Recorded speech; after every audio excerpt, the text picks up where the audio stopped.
Yajuj dan Majuj, Gog dan Magog, merupakan figur eskatologis yang disebutkan dalam berbagai tradisi agama, termasuk dalam Islam, Kristen, dan Yahudi. Dalam Islam, mereka dikenal sebagai dua kelompok bangsa yang akan muncul pada akhir zaman, membawa kehancuran besar sebelum kiamat.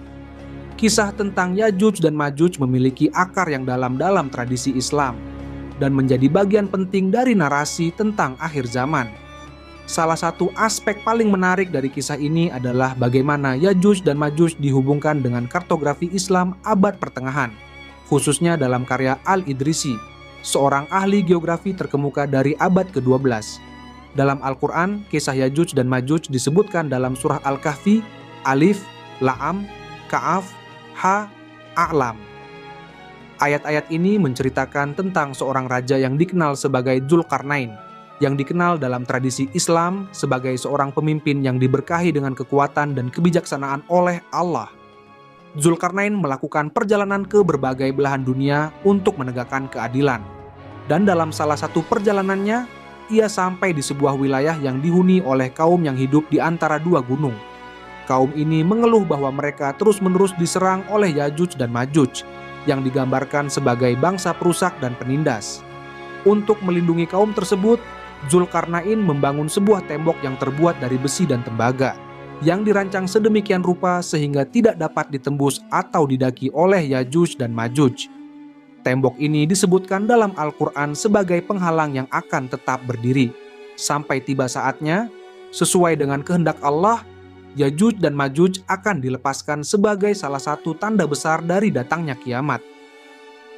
Hadits-hadits Nabi Muhammad SAW juga memperkuat narasi ini, dengan menyebutkan bahwa Yajuj dan Majuj akan muncul kembali pada akhir zaman, menyebabkan kehancuran besar di bumi.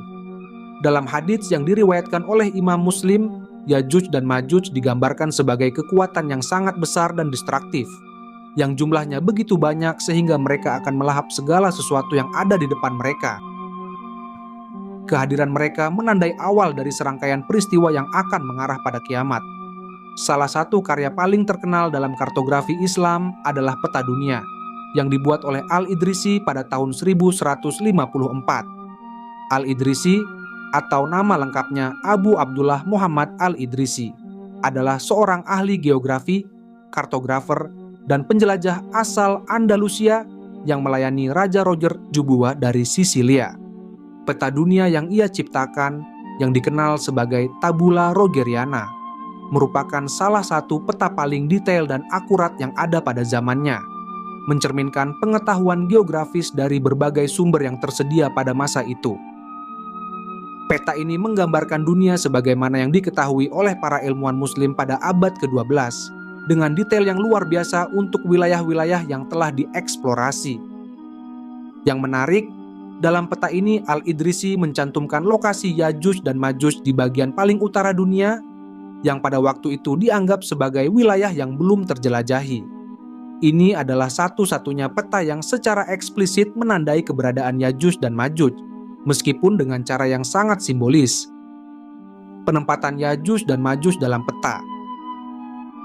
Dalam Tabula Rogeriana, Al-Idrisi menempatkan Yajuj dan Majuj di wilayah yang dianggap sebagai bagian dari Asia Utara, sebuah wilayah yang pada masa itu dianggap misterius dan tidak diketahui oleh banyak orang. Di sini Al-Idrisi tampaknya menggabungkan pengetahuan geografis yang ada dengan keyakinan agama yang diambil dari Al-Quran dan Hadits. Wilayah yang ditandai sebagai tempat Yajuj dan Majuj berada dikelilingi oleh penghalang atau tembok besar, sesuai dengan kisah Dzulkarnain dalam Al-Quran. Tembok ini digambarkan sebagai penghalang yang melindungi umat manusia dari kekuatan destruktif Yajuj dan Majuj. Namun, penempatan geografis ini lebih bersifat simbolis daripada faktual, karena Al-Idrisi tidak memiliki pengetahuan langsung tentang wilayah tersebut.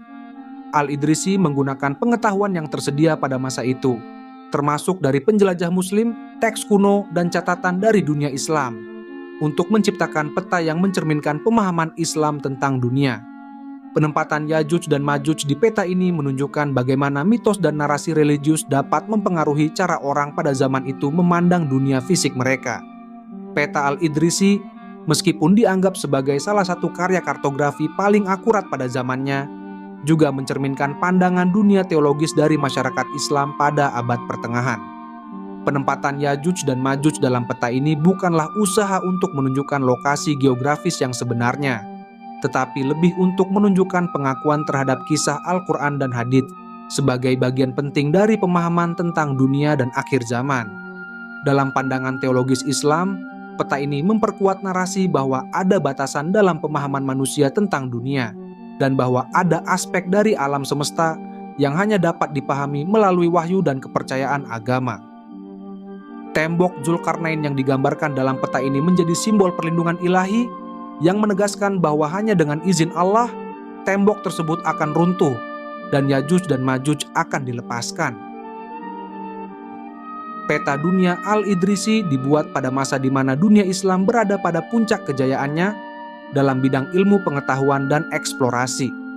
Meskipun peta ini diproduksi untuk seorang raja Kristen, peta ini mencerminkan pengetahuan dan pandangan dunia Islam. Pengaruh peta ini tidak hanya terbatas pada dunia Islam, tetapi juga meluas ke Eropa, di mana peta ini digunakan sebagai referensi selama berabad-abad.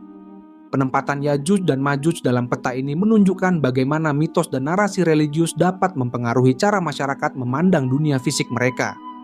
Wilayah utara yang tidak dikenal ini digambarkan sebagai tempat yang liar dan berbahaya, sesuai dengan deskripsi Yajuj dan Majuj sebagai bangsa perusak yang akan membawa kehancuran besar pada akhir zaman.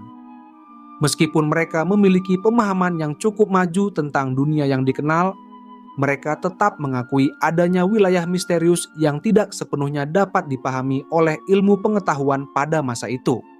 Selain signifikansi teologis dan historis, peta Al-Idrisi juga memiliki makna simbolis yang mendalam. Yajuj dan Majuj dalam konteks ini bukan hanya sekedar bangsa yang akan muncul pada akhir zaman, tetapi juga dapat dipahami sebagai simbol dari kekuatan destruktif yang ada di luar kendali manusia.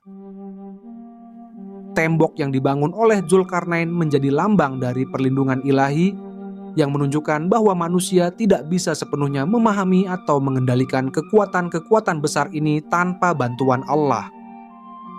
Penggambaran ini juga mencerminkan keyakinan bahwa dunia ini tidak sepenuhnya dapat dipahami melalui pengetahuan manusia saja, tetapi membutuhkan pemahaman yang lebih dalam yang didasarkan pada wahyu dan iman.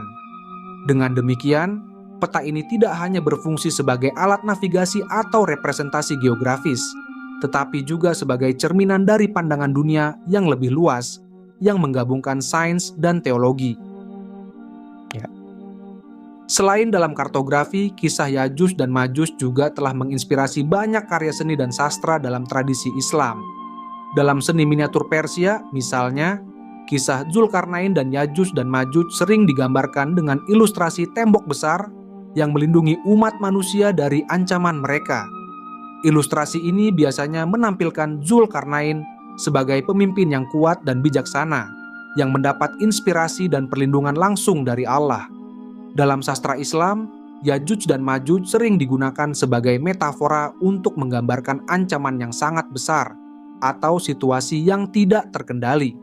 Mereka mungkin diinterpretasikan sebagai simbol dari kekuatan politik atau militer yang destruktif, atau bahkan sebagai peringatan tentang bahaya moral yang dapat menghancurkan masyarakat jika tidak dikendalikan. Peta Al-Idrisi memiliki warisan yang sangat luas. Meski tujuan utama peta ini adalah untuk memberikan gambaran geografis yang paling akurat berdasarkan pengetahuan yang ada saat itu, penggambaran Yajuj dan Majuj memperlihatkan bagaimana sains dan mitos bisa berdampingan dalam satu karya. Peta ini digunakan oleh pelaut, pedagang, dan ilmuwan selama berabad-abad, tidak hanya di dunia Islam tetapi juga di Eropa, yang menghargai detail dan akurasi yang ditawarkan oleh Al-Idrisi. Pengaruhnya terlihat dalam peta-peta yang dihasilkan setelahnya, yang meskipun lebih maju secara teknis, tetap dipengaruhi oleh representasi awal yang dibuat oleh Al-Idrisi. Meskipun Yajuj dan Majuj ditempatkan di bagian yang tidak diketahui dan misterius dari peta, keputusan ini mencerminkan pandangan dunia pada saat itu, di mana banyak wilayah di utara masih merupakan wilayah yang belum dijelajahi dan dipahami dengan baik oleh para ilmuwan Muslim. Dengan demikian, Penggambaran ini bukan hanya sekedar pencantuman lokasi imajiner, tetapi juga sebuah pengakuan terhadap keterbatasan manusia dalam memahami seluruh dunia yang luas dan misterius.